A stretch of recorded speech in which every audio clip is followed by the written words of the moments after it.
Welcome back to another edition of Prime Sports World. We're coming to you on a Thursday night, bringing you the crossover on a Thursday night. I'm your host, David On Point. If you're looking for consistent content on Facebook, YouTube, Twitter, and Twitch, I also looked up finally what our Twitch handle is. It is just Prime Sports World, all one word. Write that into Twitch. You will find our handle. Prime Sports World, we are that on YouTube. And we are PSW_David on the Twitter. So continue checking us out there on all of our platforms. And on Facebook, we are Prime Sports World on Facebook as well. Continue checking us out because we put together content about 5 or 6 times a week, bringing the most up-to-date stuff going on, including what's going on in the NBA. We're going to talk a little bit about the off seasons for the teams that were eliminated from the playoffs. So not every team can be playing in the second round. We're going to talk about those teams that didn't make it to the second round of the dance here today. And of course, I'm David Huffman. Right there is Mr. T.J. Hopkins. How you doing, man? I'm good. My day's just starting. So You know what? My day is about to be ending. I have literally not stopped working since like 7 o'clock this morning. That's not fun at all. this has been one hell of a week. I taught, so I teach at the media school, right? And like at one point yesterday, I taught for 4 hours. I taught 7 classes in those 4 hours. I taught I taught 2 classes at the same time, 3 hours in a row. Jeez. It was an adventure, like to say the least, man. It was an absolute adventure. But let's talk a little bit about the NBA because I just enjoy looking forward to the NBA, see what's going on in the offseason. Of the 8 teams that were eliminated from the playoffs, before we get into each individual situation, which do you think is the team in the worst situation? In the worst situation, obviously you got to go with Brooklyn, right? The unknown that is Kyrie Irving, the unknown that is Ben Simmons. I hope, and I'm just wishing Ben Simmons the best Speedy of luck. recovery. Speed recovery. He had back surgery, so that tells me that this issue was more severe than what they let on. That also kind of tends to, I think that's what kind of happens when you're not playing, and then you try to ramp up your Yeah. workouts and your recovery to try to get back. Because I wholeheartedly think that once he was traded, when he was traded, I think he was fine. It's the fact that he didn't play basketball for that calendar year, and he just tried to like go full speed out the gate, Yeah, and and that he was suffered a hernia that yeah. manifested into something more. So, yeah, I think that's absolutely the case of what happened here with Ben Simmons. If you had just kept yourself in basketball shape, maybe this wouldn't have happened. But again, the only way you can do that is by Sure. playing actual NBA basketball, and he didn't want to play in Philly anymore, and Philly didn't want him to be there. But of the 8 teams, of the 8 teams that's not playing basketball anymore, to me personally, I think it's a tie between Brooklyn and Utah. Because And Utah, there we have it, the Utah Jazz. Yeah, the Utah Jazz are for me are the by far the team in the worst situation. You have 2 superstar players, one fringe superstar player who's getting paid like a superstar player, and a superstar player that do not like each other and do not want to play with each other anymore. That's a recipe for absolute disaster. And I know there's been that rumor that Rudy Gobert has come out and said that the team's gonna have to pick between the 2. That has not been something that's been formally requested. That is just something that the media has been cooking up. But I and do think where there's smoke, there is absolutely there's fire. fire. Yeah, there's And it, absolutely fire. and if I'm Rudy Gobert, I'm not sure. I'm just gonna say, it, Rudy, you're not the person to be like him or me. Like Rudy Gobert. You are not the person to go to the Jazz front office and be like, hey, it's him or me, Yeah. because for obvious reasons. Like Well, I mean, you Donovan had, Mitchell's not alone, not without blame. We'll get to it. We'll get to it. Let's I'm start. Let's start in the not Western saying that. Conference. Let's start in the Western Conference. Let's first start with the New Orleans Pelicans. So they got this Zion Williamson extension decision basically looming, where he's eligible for the rookie supermax if they wish to give it to him. Everyone else on this team is basically going to be back next season. They could potentially be without a first round pick, depending on where that Lakers pick ends up, because they traded away their pick, so they don't have their own draft pick. But if that Laker pick ends up, I think outside of the top 15, or I don't know exactly what the scenario is, but the Laker pick can either go to Memphis or it can go to New Orleans, depending on how things work out. So look at the New Orleans Pelicans. Let's just talk a little bit about their offseason. What the decisions do you think they got to make? Also joining us here is CEO of Prime Sports World, Mr. Israel Rivera. Welcome to the show, man. What's going on, guys? What's going on? We're talking about the New Orleans Pelicans, looking a little forward into their offseason. So let's first talk about the Zion Williamson extension. He came out today and said he was if the series had gone to 7 games, he was going to surprise the players and come back early. I don't know how much I actually buy that or how much I believe it, but it is something that he's put out in the media. So well, that's interesting. That's just PR control. That's just PR oh yeah, control. 100%. We're on the same wavelength on that. What do you think about giving him the max rookie extension, and do they even have a choice? No, because it was a nice turnaround. It was a nice turnaround for him, right? When you start off 3-16, you battle your way all the way back from that, and you make it to the play-in, and you make it to the 1-12 at one point. Yeah, you're 1-12. Yeah, they started off horrible this season. Yeah, they was horrible. They was like we legit thought that, all right, well, another first overall pick is going to New Orleans, or at least top 3, whatever, something like that. And the whole Zion thing, like, it's like he's still box office. Like, people are still going to go through the turntables and buy tickets to see him catch those lobs from half court. Like that, that's the attraction. Yep. He's still the attraction. So he's gonna be the reason, outside of you playing good basketball, like, he's still gonna be the reason fans show up. They want to see him, like I said, catch those lobs from half court. They want to see him dunk on people. They want to see him come from the blind side and block shots into the third row. Right, so to me, they don't have a choice. Like, the only thing, like, the ball is in Zion's court now, bro. Like, you have to do your part. You got to come into camp in shape. You got to come into camp ready to go. You can't be missing 30, 40. I mean, like, now, don't get me wrong. Like, I saw a stat where they compared his first 3 years and Joel Embiid's first 3 years. Joel Embiid didn't even play he didn't play the first 2 years of his career. Right. Joel Embiid didn't play a game the first 2 years of his career. But people want to call Zion a bust. I'm like, how? They played those two. Yeah, that's a little bit absurd. I'm like, those two players have played the same amount of games. No, those two players played the same amount of games their first 3 years. Yeah, I mean, it's a little bit, it's wildly preliminary to call him a bust. But yeah, I mean, this is a roster. They're bringing everybody back next season. They have some talent there. The Jose Alvarado, they kind of got a steal out of that kid. I know Izzy stole your thunder there a little bit. But if they can put Zion Williamson on this team and, like, yeah, I mean, I love that guy. this is. They're going to extend him. They're going to have no choice but to give him the extension. Their whole franchise relies on the fact that Zion Williamson needs to be good, and he needs to propel this New Orleans Pelicans team into the upper echelon of the Western Conference. Or we talked about this a couple times. New Orleans is in jeopardy of losing their team. Like, that's for sure. Like, the team that owns the Bentons or the Bentons or whatever the family is that owns this. Benson. Yeah, they don't care. This is a side project for them. They care about the Saints. They don't care as much about this team. They need to be good. They need to be good right away. And bringing Zion Williamson back and having him safe next. Not Seattle, I don't think. But they'll be somewhere.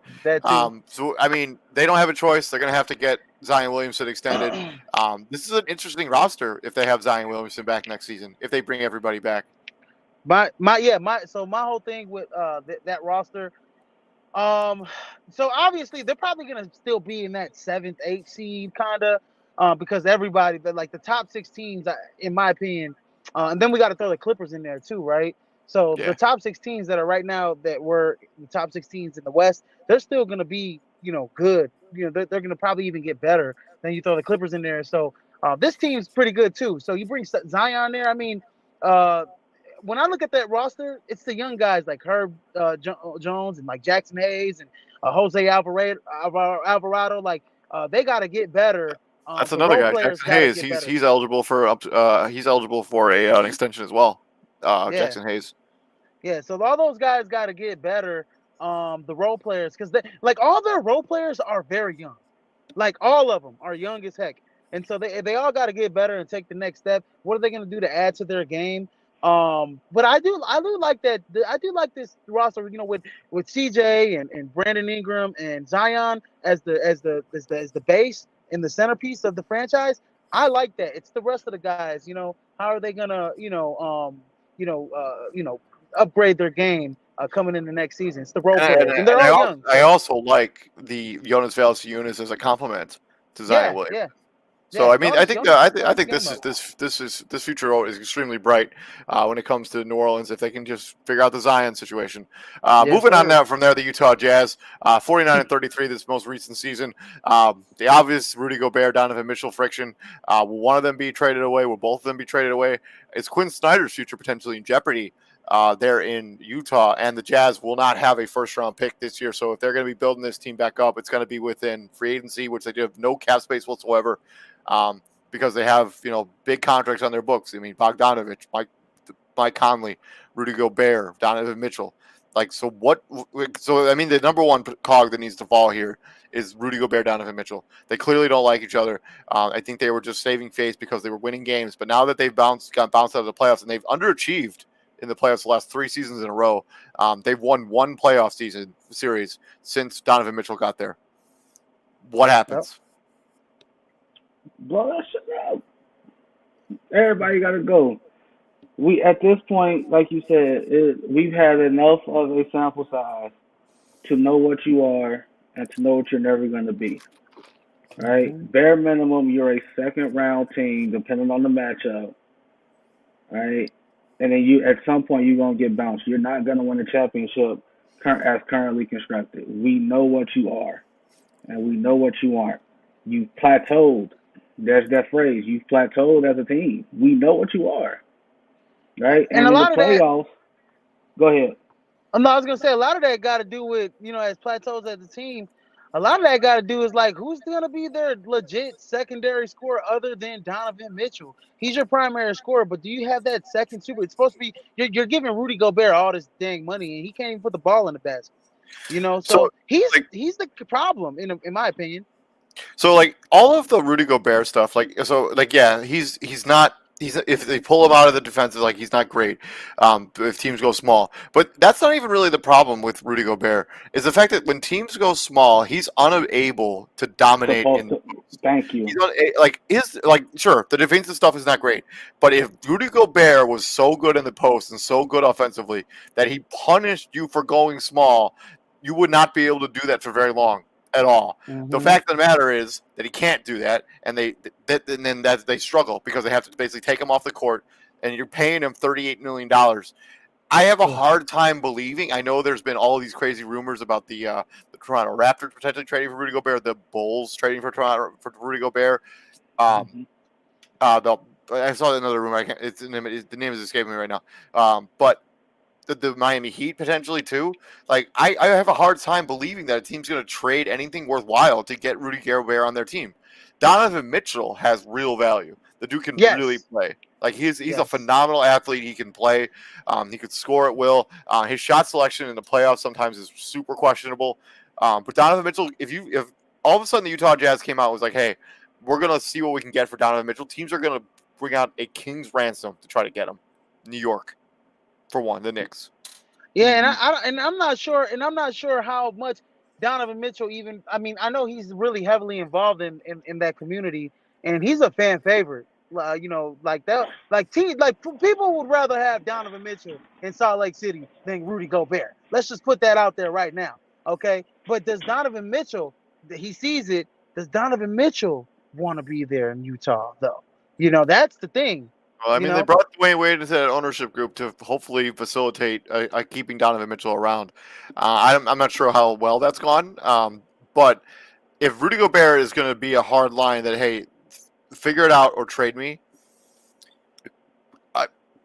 I think they're going to trade him. I would trade them both. And I would also that roster I needs would to fire upgrade. Quinn Snyder. I think he's a good head coach, but I think they plateaued with him as their head coach. I think they need Yes, to get a new voice here, and they need to blow this up entirely. and Trade they them need both to away. get Trade them more both away. athletic. No. This is the thing. They need to get more athletic too. This is not the most athletic team in the NBA. I mean, they got some skill guys, but they're not the more athletic teams in the NBA. They need to upgrade their roster to get more athletic on the wing, in the post. I mean, I like Rudy Gobert as a defender, but he can't put the ball in the basket like you said. In teams when they go small, he's ineffective.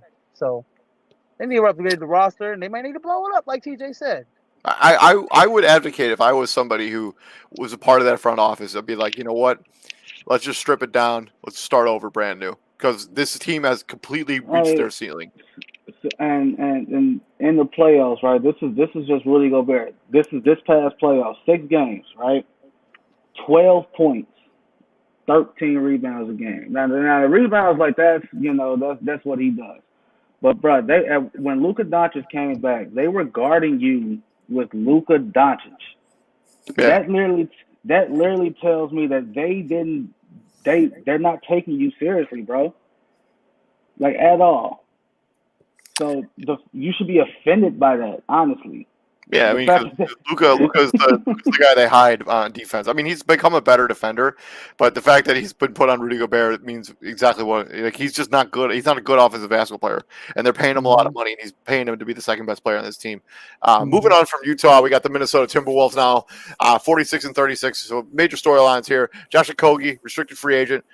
Probably want to keep him, even though he's lost some minutes here to some of the guys they brought in, Naz Reid and somebody else. I can't remember his name right now. And do you think this team will try to trade D'Angelo Russell? They will have the 19th pick in this year's draft. So how do you guys see the forecast here for Minnesota? Well, obviously, if you're Minnesota and you're a Timberwolves fan, the future's bright. You have to outside of blowing substantial leads in this playoff series, you have to like what you saw. You're young, you're super athletic. Like you say, you got guys like Josh Okogie who used to be the primary defender on the opposing team's best player. He can't even crack the rotation now because he's only playing 10.5 minutes a game. So. Right, and he didn't play. I don't think he played at all in I don't think so either. Mm-mm. So obviously, I think me personally, I think it would be a mistake to trade D'Angelo Russell. You can't you can't get rid of him because he had a quote unquote bad playoff series, right? If that's the case, y'all should be trying to trade Cat because he didn't have a good playoff series either. Yeah, he did. He had it. Right? I mean, look at the game 6. I mean, that series against Memphis. I mean, that series should have been over in 5-6 games. They should have won. Yeah, they should have won 4-1 in 5. Yeah. They had massive lead. They blew 3 leads in the fourth quarter. The one in game 2 was what, 25 points? That was game 3. Oh, that was game 3. Game 3, they blew a 25-point lead. They blew a lead in what? Game 5, blew a lead in game 6. So, the game 3 game, they blew a 25-point lead twice. Yeah, in the same game. They were up by 25. Same game. Memphis came back. They built up another 25-point lead, and they let that slip away too. I mean, Minnesota, they had a top 10 defense this season. They had the 7th youngest roster in the entire league. And after the calendar turned to 2022, they went 30-17. This is a positive. I mean, Anthony Edwards is probably the best player on this team. No offense to Carl Towns, he's a buddy. That's the direction they got to go. They got to acknowledge, all right, Anthony Edwards, this is your team. I don't care, and they got to sit their whole team down and be like, I don't care who it upsets, Ant-Man, this is your team. And he's a big boy too. That dude's man, he's a man amongst boys. He's solid. You know what I'm saying? He goes to the hole and he's bringing it down. So I like Anthony Edwards, man, and I think what they need to do is just I was the first one to say trade D'Angelo Russell and see what you could get for him and package him up and maybe see if you could get Dame or something. Because if you could get Dame Lillard on the Minnesota Timberwolves, yeah, I mean, sure, with that scenario, sure, but I don't think that scenario exists. It's So kind I of mean, like if you're gonna throwing out there. if you're gonna trade D'Angelo Russell, it has to be something that's considered an upgrade, because you're not gonna just trade D'Angelo Russell just to shop his contract, because that doesn't make a Right. whole lot And of if sense. Like and if you need I'm somebody to be a straight upgrade, and I'm not sure that player. I mean, maybe potential Bradley Beal trade. Have Bradley Beal as your shooting guard, Patrick Beverly as your point guard. That could make and sense. if I'm Washington or if I'm Portland, all right, you want my best player. I'm not just giving you my best player for D'Angelo Russell straight up. Oh, That's no, just 100%. No. I not mean, of course not. I happening. mean, they could throw in Jalen Noel. They could throw in these. They have some other young Jake Layman, Nas Reed, Nathan Knight, Jaden McDaniels. They have all of their Mm-hmm. own first round picks. Jared Vanderbilt, who's a nice player, who's kind of a Yeah. luxury for this team at this point. Yeah, Jared Vanderbilt played really well this season as one of their role players. Yeah, And then Jaden McDaniels showed that he could really shoot it. You know, that game 6, he was shooting the lights out of that basketball. So they got some players, man, that Jordan teams could look at. McLaughlin basically Yeah, didn't play at all, and then all of a sudden he was yeah, the backup point guard on this team. Really, yeah, really showed out. McLaughlin. Played well. Yeah, McLaughlin. That's another kid. The guy, I think he's from what? Yeah, I think he played at USC. That guy's solid, man. As a backup point guard, not the USC biggest guy, but he third plays. season is USC. Yeah, USC. he's not the biggest point guard, but he plays. He much reminds me of like a Tyus Jones type of player, and that's the way I look at him. Dude So averaged 58% from the 3-point line in the series against Memphis hmm, in 5 that's games. that's astounding. That's some pretty. So And he shot at 71% from the field too. all right, so obviously, if you're Minnesota, the goal for next season is to not be in the play-in. All right, you got Nope. to finish in the top 6. All right, like the standard has been raised now. All right, y'all are too goddamn talented to be in the play-in. All right, so Mm-hmm. y'all got to finish it in the top. I don't care if y'all finish 6th. That's still an improvement over what you did this past season. I totally agree All with you. I mean, the West is going to be better. I mean, you got to assume the Lakers are going to make Oh. some moves. The Clippers are going to be. They just re-signed Robert Covington to a 2-year deal. 2 2 year years deal. today. Yeah, I mean, Minnesota, I think the future's bright. We'll see what happens with them moving forward. Over down to the Denver Nuggets, the last team here in the Western Conference, 48-34. The big question really here is, can the Nuggets ever get MPJ and Murray back healthy to help facilitate Jokic, because his workload is just insane. And you could tell by the playoffs that he was spent. You cannot put that kind of workload on one player and expect him to carry you through a playoff series. It's just not going to work. They also have decisions to make on Austin Rivers and DeMarcus Cousins, who were valuable role players on this team, both free agents, unrestricted free agents this offseason. They're going to have the 21st pick in this year's draft. I think one of those is true. I think you could get Jamal Murray back healthy. I don't think you can ever get Michael Porter Jr. back healthy. Like I just think you paid him a lot of money, and he's just shown that his body continues to break down on him. The pre-draft before he got drafted, he had the what was it, the one leg or the back Back injury. injury. It's He's always always been had the back it's injury. always been a back injury, and back injuries It's usually always don't been a get back injury. back. Like this is what we talked about when he was first drafted. Back injuries usually don't get better; they usually get worse. Yeah, And and they gave him a max. yeah, and then they gave him a max, so now he's just creating their roster basically. Yeah, and so I think Jamal, and then what kind of value does he have being injured, having that type of You can't. injury? His contract is completely untradeable. Yeah, it's untradeable. So it's like you got to roll with him. So I think you get Jamal Murray back. The real question is, can you get Michael Porter Jr. back? That's the real question, because I think you could get Jamal Murray back healthy. We saw, look at Zach Levine. He tore his ACL. He came back better than ever with the Bulls. I mean, a lot of players tear the ACL and they come back and it's just fine. I'm not as worried about Jamal Murray. I knew it. Like, I knew he was not probably like it was going to be even remote that he was going to play this season anyways. I don't think you can ever rely on Michael Porter Jr. to be healthy for an entire season ever again. I just don't Never. think. If I was a Denver Nuggets brass, I'd be like, yeah, we signed him to this contract. Whatever we get out of him is just going to be a bonus because we're stuck with him. And David, I would say he's one of those guys that you do kind of have to like restrict his minutes and kind of sit him out a game or two, like a night. Like he can't play an 82 game season. He can only play like 60 plus games, like in that range, 60, 70 games. Like that's a guy that, like, okay, we're gonna play you every 2 games, and then the third one you're gonna sit out. I totally You agree know? with you on that. Yeah. I think another player that's interesting on this roster is because of how good this team is drafted with, Monte Morris on this roster and Bones Highland, who really emerged in his rookie season. Kind of Will Barton has kind of become a little bit expendable. So maybe you could shop Will Barton and see what kind of value you can get for him and see if you can get something like an additional big or somebody who can like facilitate a little bit better on your offense as a backup point guard, because Will Barton is kind of a luxury on this roster right now. You don't really need the productivity from Will Barton because he's a great Right. offensive player, but he doesn't give you much on the defensive side of the basketball, and that's what this team needs at this point, because they're going to be able to score as long as they get Jamal Murray back. They're going to be able to score the basketball. The defensive side of the ball is where they really struggle. Yeah, the dynamic changes once you get Murray back. And Mike, and like you said, man, if Will Barton, he's definitely expendable because a lot of those guys, like Bones Highland, like you said, they have stepped their game up. So yep. Moving on from Denver, we're going to swing into the Eastern Conference now. Let's start with the Atlanta Hawks. Is TJ still there? Yeah, we mentioned to go take care of something. So we're moving on to the Atlanta Hawks. They're 43-39.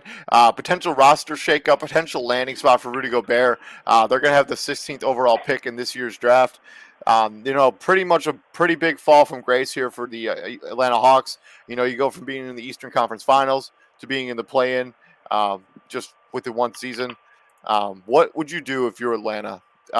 Would you possibly try to shake up this roster? I mean, they have a bunch of wing players that they're all kind of just the same. They do the same thing. Yep. Yeah. I would run it back just like one more year, because you've seen it. Like, you've seen this team when they're really good. They've shown that, all right, we can get to the Eastern Conference Finals, so we can do something. But then you brought basically the same roster back. You just traded Cam Reddish out. Not that Cam Reddish. Right. I'm not. That's what I was getting at. I'm not saying Cam Reddish is the reason you became a play-in team, but you are a play-in team, and you made it to the. What seed did they get? 8th seed? Yeah. Yeah. No, I mean they became the 8th seed because they were the. Yeah. They were like the 10th seed, and they beat Charlotte by 1 billion points, and then they beat Cleveland. That game, it was like two of the worst defensive teams playing. It was a shootout, and like the better shootout team, the team with the better arsenal won that game, right? And the team that lost fired their coach. Right. So I think when you look at Atlanta, those guys are soft. I'm sorry, TJ. Go ahead, bro. So you go 1 year, you got Eastern Conference Finals appearance. Next year, you was a play-in team that got swept. Yeah, they got swept, right? No, they won a game. They won one game. They got game 2 or something. Or 3. All right, so they won. They lost. So you lost in 5. So the next year, I definitely think. I think next year is definitely make or break. Right? Yeah. But I kind of think that Atlanta's in the same boat as a Minnesota, right? Like, Denver's gonna be better. Denver just got to stay healthy. That was the only thing I had to really say about them before I had to take care of my little thing. So Denver stay healthy, they're gonna be fine. But Minnesota, Atlanta, it's gonna be a lot of teams that's gonna be better, right? The 3 teams that they're pictured with in this graphic, you have to believe that these 3 teams are not going to stand pat. These 3 teams are going to make moves to get better. Right? I agree with you, TJ, that the Atlanta Hawks uphill climb. Right. I agree with you that they do run it back. But I completely disagree with you. I think this is a super potential Rudy Gobert landing spot. He makes a lot of sense next to Trae Young. And not to mention they have the John Collins trade chip. John Collins doesn't want to be in Atlanta. It doesn't appear. He doesn't seem extremely happy, even though he just signed that big extension. It's expendable too, because you got a Congo. Yeah, I mean, but like Okongwu, I mean, this is like you could do Clint Capella. I mean, this is a team that's going to look to shake things. I think they're going to look to shake things up this offseason. I think Danilo Gallinari is on an expiring deal. He's a nice, valuable trade chip.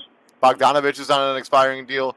Like, all of these guys that they have on their roster right now are all going to need to get paid next offseason, and they can't afford to keep them all, so they're going to have to trade some of them. This is a team that's going to shake up this roster. The Rudy Gobert thing makes sense, because this is where I was going to get to my next point. If they did run it back, and I think they will run it back with a lot of those guys, a lot of those young guys, they have to have a conversation with them and tell them, hey, you guys got it. Nate McMillan got to say, Y'all got to buy in on the defensive end. And you guys need to stop going, Trey, especially, you need to stop going to the media and complaining how you're not getting calls.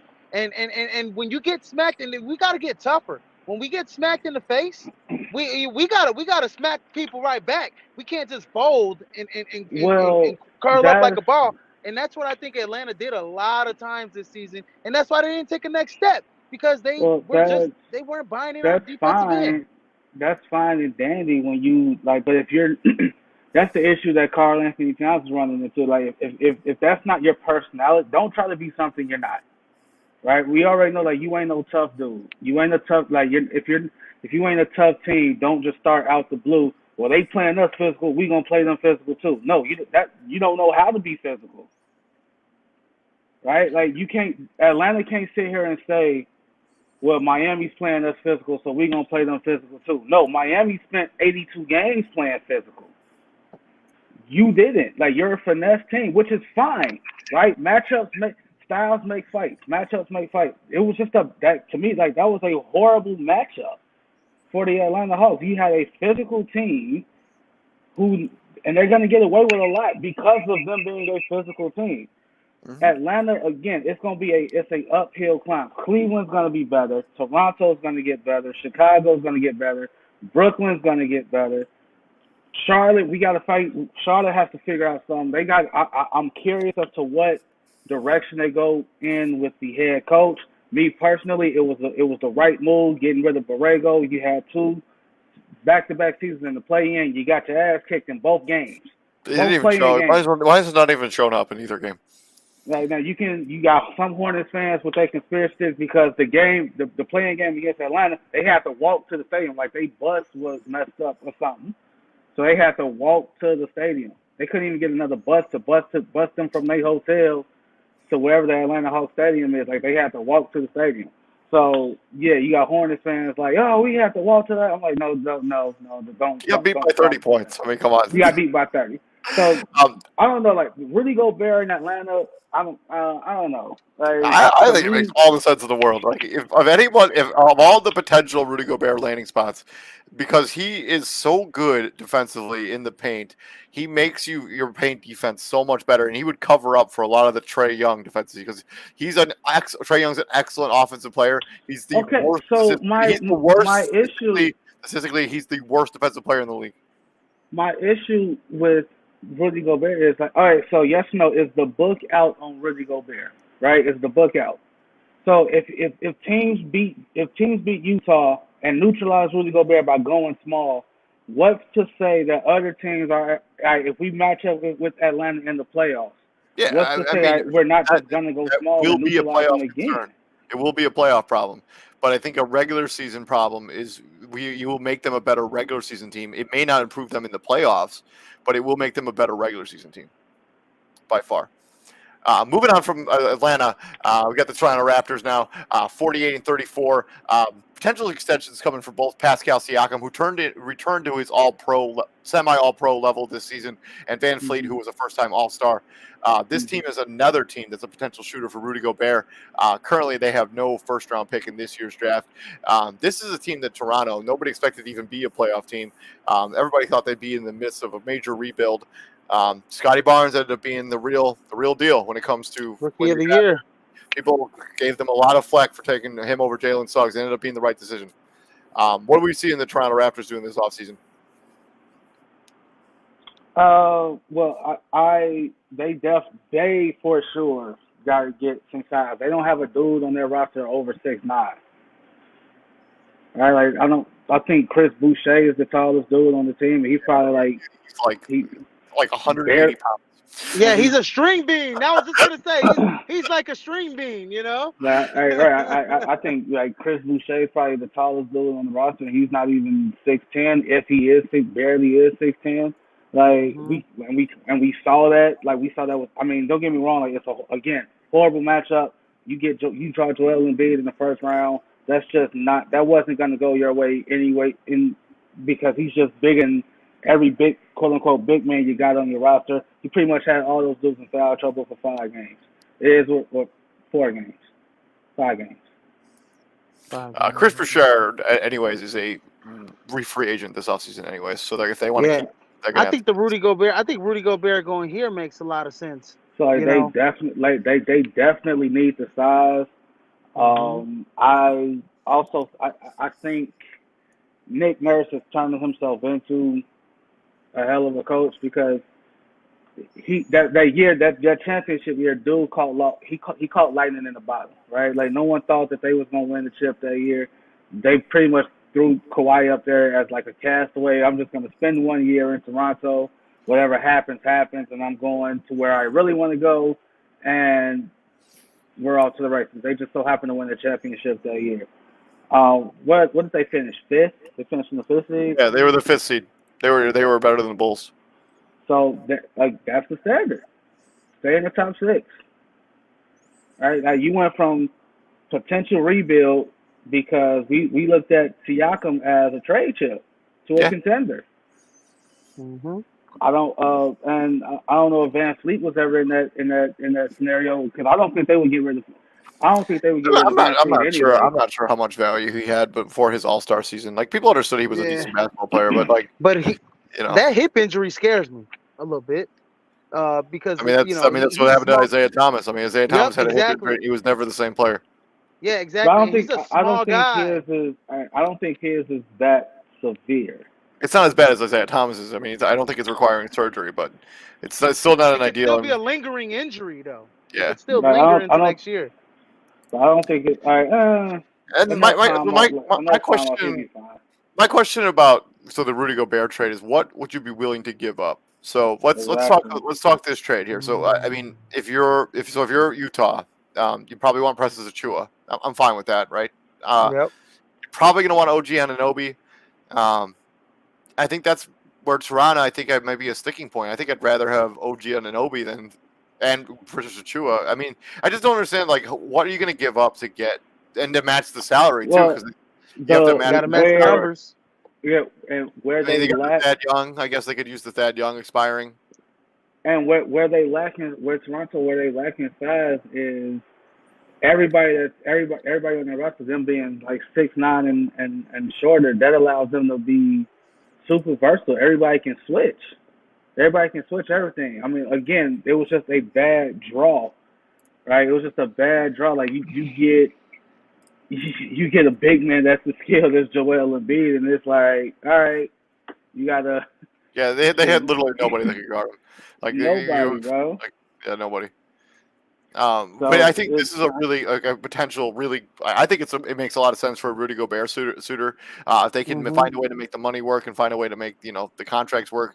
I'm not sure what the compensation would be if you're going to send back to Utah for Rudy Gobert, because I look at their roster. I mean, they have a lot of players that are borderline untouchable. I wouldn't trade OG Anunoby. I wouldn't trade Scotty Barnes, Pascal Siakam, Fred VanVleet. There's no way I'm trading any of those guys. Like, nope. And is a package of Chris Bouchard, Precious Achiuwa, Armani Brooks, Malachi Flynn. Is that enough to get Rudy Gobert from Utah? I don't think so. No. I just don't. I just even with his liabilities and like the narrative around him, he's still a good player. And even if the money works, like those first two pieces, OG Anunoby, okay. Preston Achiuwa, okay, I can work with that. Malachi Flynn, I don't want that guy. I don't know who that guy is. Right, exactly. Right, I don't want that guy. I've never seen that. I haven't seen that guy but crack candy tick in the rotation. So, now, them not having a first round draft pick definitely hurts those conversations because Atlanta can say like, hey, I'll give you John Collins, Onyeka Okongwu, or Clint Capella and my first round pick this year. Yep. Right? The Bulls, when we get to them, can say, I'll give you Vooch, Kobe White, and the 18th overall pick this year. They can't technically trade that pick. They would have to make the pick and then trade it. Same shit. Same thing. Same thing. It still works. Let's go that route. So let's move on from Toronto. Let's talk about the big two here in the Eastern Conference. We got the Brooklyn Nets. They have a lot of decisions to make here when it comes to the offseason. 44-38, Ben Simmons back surgery, as we just announced yesterday or the day before. He's going to have surgery on his back, I think, today or tomorrow. No, he had it already. He had it already. He had it today. He had it Yeah, so already. I had it today. Man, my bad. And then, you got the looming Kyrie Irving extension. Is he going to opt out of his current contract? What do you think he's going to? Is he going to be? He's probably going to get the max. They may or may not have a first-round pick in this year's draft. There's some language based on that Sixers trade when they got Ben Simmons that they can choose to defer that pick to this year or next year. It's a bunch of stuff that I don't really feel like getting into. So they may or may not have a first-round pick in 2022. Brooklyn, they're basically they were signed a lot of players on one-year deals, and so all those guys are not coming off their books. What is this team going to do this offseason? Well, to address the one issue at a time, Steve Nash ain't going nowhere. It doesn't look like. No, I think that if they were going to pull the trigger on that, they would have done it already. They would have did it already. And Kevin Durant also kind of came into Kevin Durant came to his defense because his first 2 years you get a pandemic and you get the layovers from said pandemic. Like it's been a rough 2 years coaching wise for Steve Nash, right? Like we know healthy, fully locked and loaded, the Brooklyn Nets. We saw it. We literally saw it. When they were fully healthy and ready to go, my bad, the lights turned off. Brooklyn was the number one team, right? They were number one seed. Kevin Durant got hurt, and then they lost. The wheels just completely fell off. Ben Simmons, all reports signing that if everything goes right, and it's looking like it is, the timetable showing he should be good to go by whenever training camp is for the NBA, whenever that starts. I still think at this point Ben Simmons, like it's up here. It's mental. All right. I agree with you 100% on that. So I'm just wishing him the best. Like everybody can make fun of him, everybody can call him all sorts of names, but at the end of the day, you don't know what's going on in that man's head. We as people, like we are our own worst enemy because we can't run from our inner thoughts. You can't escape that. Right? Mm-hmm. Stephen A. Smith poses a different like situation on how to handle Kyrie, and I kind of agree with it. Like depending on the situation, like he said that he would no longer give Kyrie Irving like a max extension. Like he would give Kyrie Irving deal. He would give Kyrie Irving year-to-year 1 year deal. Yeah, year-to-year deal. Yeah. Because I get it, Kyrie Irving's going through a transformation. He's going through a spiritual transformation is what I meant to say. But every time something comes up, every time something goes wrong in the country, like bro, like you can't just say this affected me, so therefore I'm not gonna play. Right? Like you can't do that. Right? And I get it, like you wanna have a voice. You want to say this, you want to say that, but you can't say I want to be a voice for those who lost their job because they didn't want the vaccine when you didn't lose your job, right? Like the Nets still paid you. Like you didn't get vaccinated, you didn't lose your job, you just couldn't play. You can't say I want to represent those who lost their job because they didn't their choice was taken away from them. When you can make that argument if the Nets say, all right, you don't want the vaccine, we're just going to cut you. F it. I'm not dealing with this. You're cut. Even if they cut him, this contract is fully guaranteed. Like it's not the same.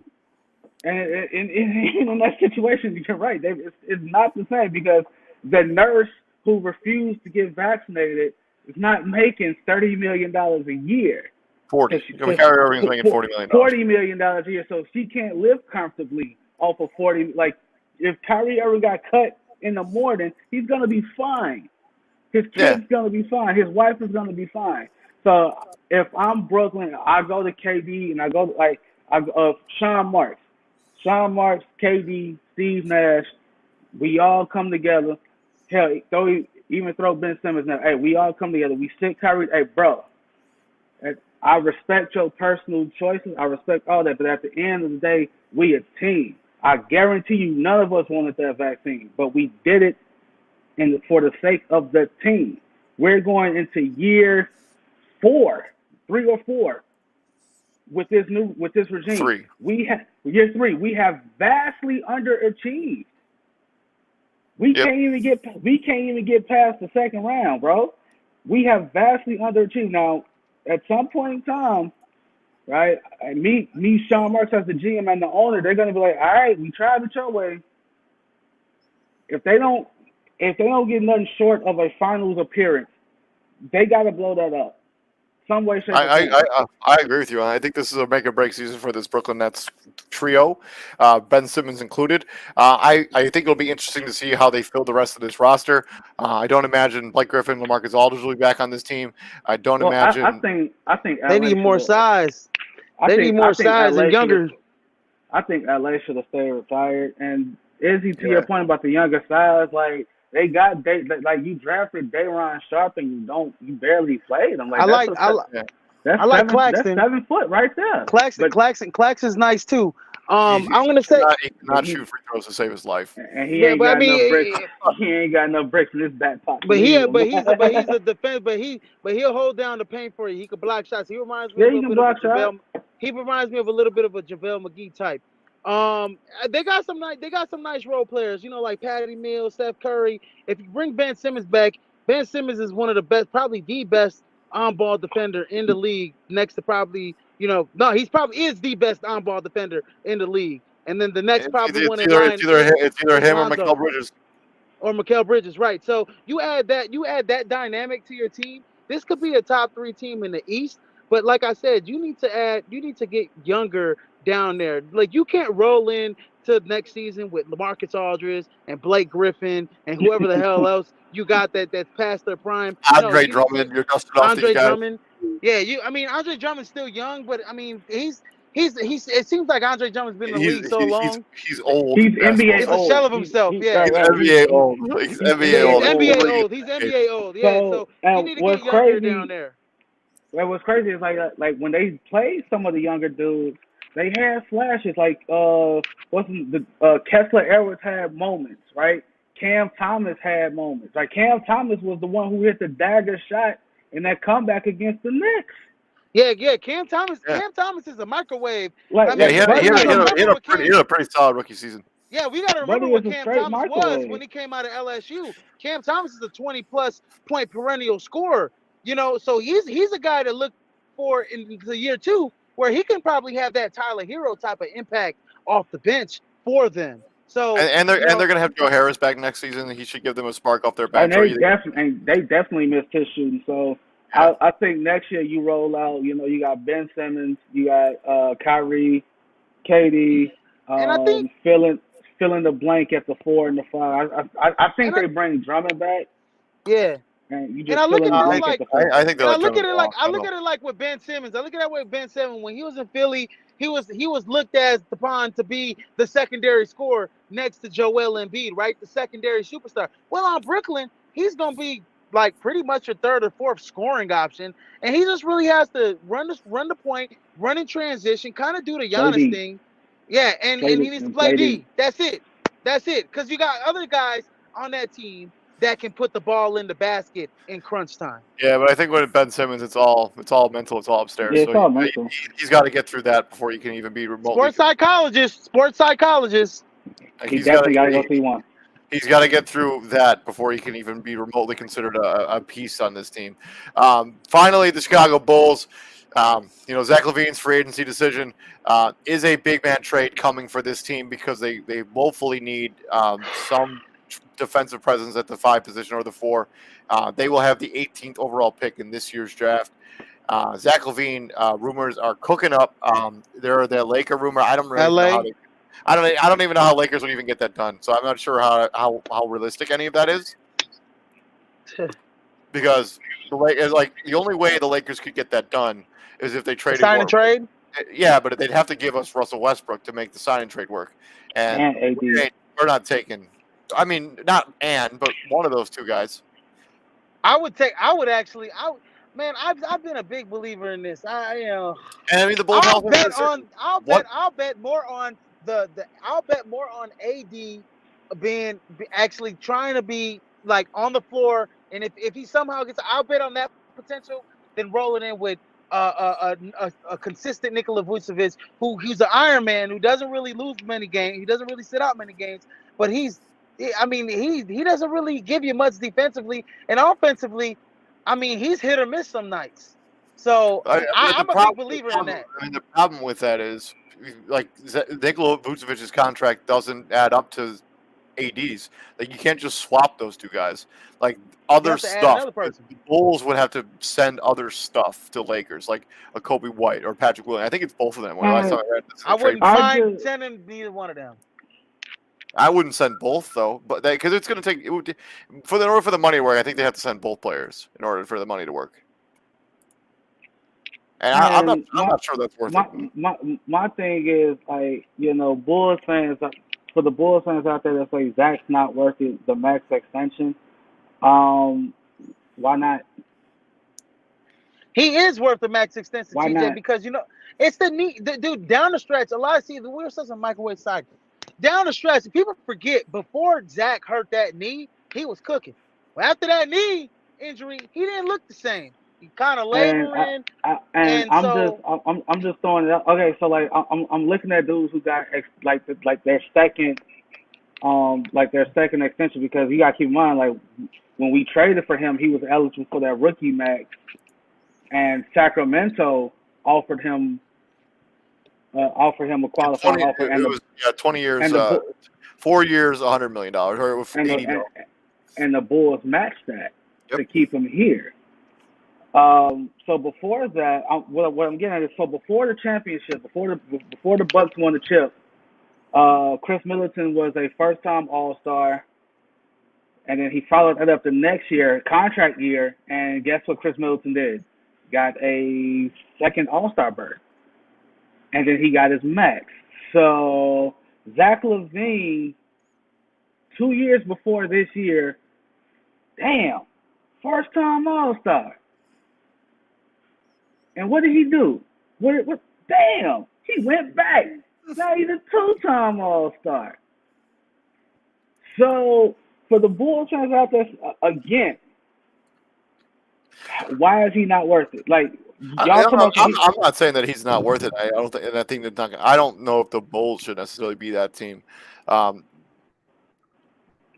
mean, the Bulls don't have a lot of choices. Like, they either are going to sign and trade Zach Levine and get something worthwhile back, or they just keep him. I mean, he's going to be the center, like the corner piece for whatever is going to happen with the Bulls moving forward.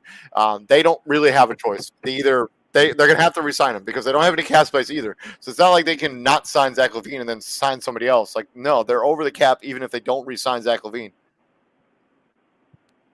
So again, I'm like, so again, like, why? So like, they like, he ain't worth 200. So what's he worth? It's not it's not his fault that the asking price is where it's at now, right? Yeah, it's not his fault. He didn't set the market. Like, the market is just what it is. And yeah, Zach Levine deserves to get his contract. Should it be the Bulls giving him that contract? I don't know. That's right there. That's what I'm talking about. So like, why not? Why not? Because guess what? If the Bulls don't pay him, somebody's gonna pay him. I know, but I think maybe you let another team make that. I don't know. I mean, he's had some injuries, concerns. I mean, since he's been a Bull, they haven't. He was not great in that playoff series. Not that anybody in the Bulls team really was. And you can you can look at it as like, okay, so if you ain't got Zach, right? If you let another team sign Zach, I mean, so what's going to be the evolution of Ayo Dosunmu's game? What's going to be the evolution of Kobe White's game? How much better are they going to be that next year to supplement that loss of offense in the rotation? Exactly. You know what I'm trying to say? There's no way to know. So there's no way to know. So you have to, the Bulls, no, there is, but I mean, it's like you're gambling. You're gambling to say, okay, Ayo's going to go from an 8-point per game scorer to a 17 to 20 point per game score, when I don't think Ayo right now is ready to make that type of jump. Kobe White ain't ready to make that type of jump. I mean, he has. But Kobe had like 2 good months. It's true. Yeah. I've been saying for months that we should have traded Kobe White at the trade deadline and got a big that could give us some real chance to defend. But okay, so like you and I have this argument with my cousin all the time. Like you can say, I want to trade this guy, I want to trade that guy. You can want to trade those players all you want. The other teams have to want the pieces. I know. So Zach Levine's going to get a max. It's probably going to be from the Bulls. I'm okay with that. I mean, he deserves the money. He's overproduced his contract as it is, anyways. I mean, he's only making about $20 million in the last 4 seasons. Another thing, He overproduced that contract.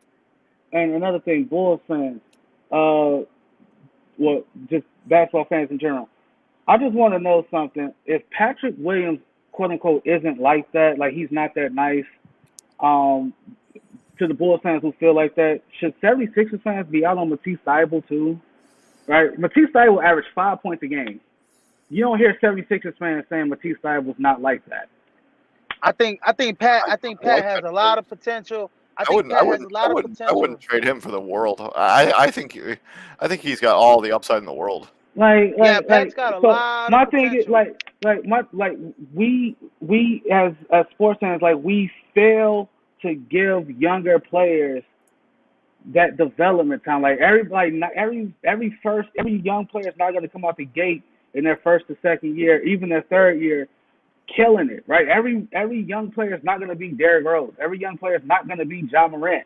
Yeah, true. Right? Every young player is not going to do that. Like, can you imagine if the Bucks, right? If 2 years into Giannis' career, if the Bucks were like, you know what, we made a mistake, we missed out, you're not the guy, we're going to trade you, right? Giannis' rookie year, he averaged 6 points. His sophomore year, he averaged 12. Yeah, can you imagine if Milwaukee was like, you know what? Damn it, we missed. Yeah, at one point, Chris Middleton. At one point, we were looking at Chris Middleton as being better than Giannis.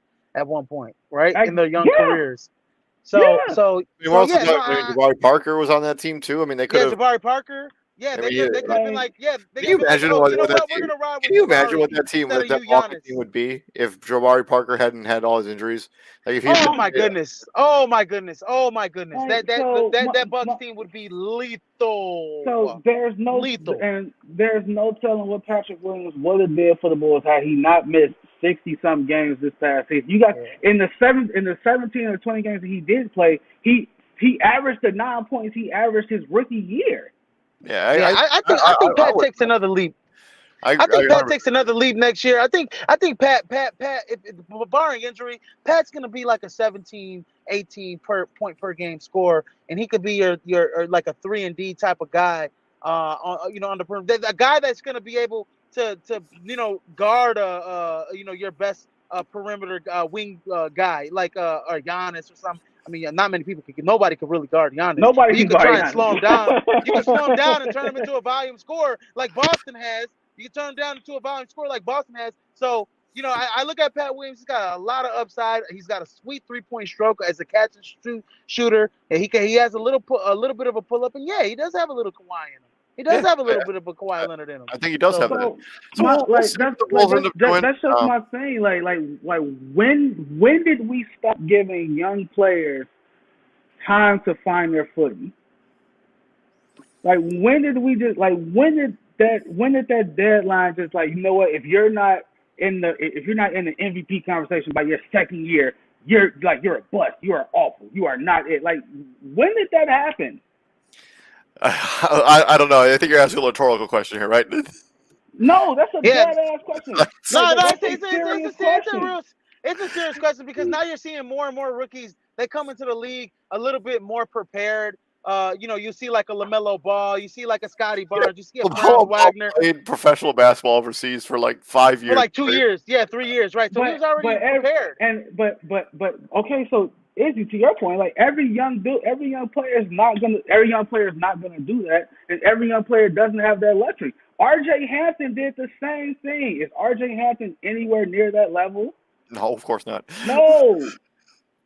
He's doing whatever on the Magic. But yeah, the Bulls have some serious decisions to make here, including that 18th overall pick. We'll see what happens with their big man trade, if they're going to trade maybe Vucevic, like something to Anthony Davis there. I saw a mock draft if I can find it, maybe it's updated by now. But the mock draft I saw had the Bulls getting this big man out of Auburn. He's like 7'1".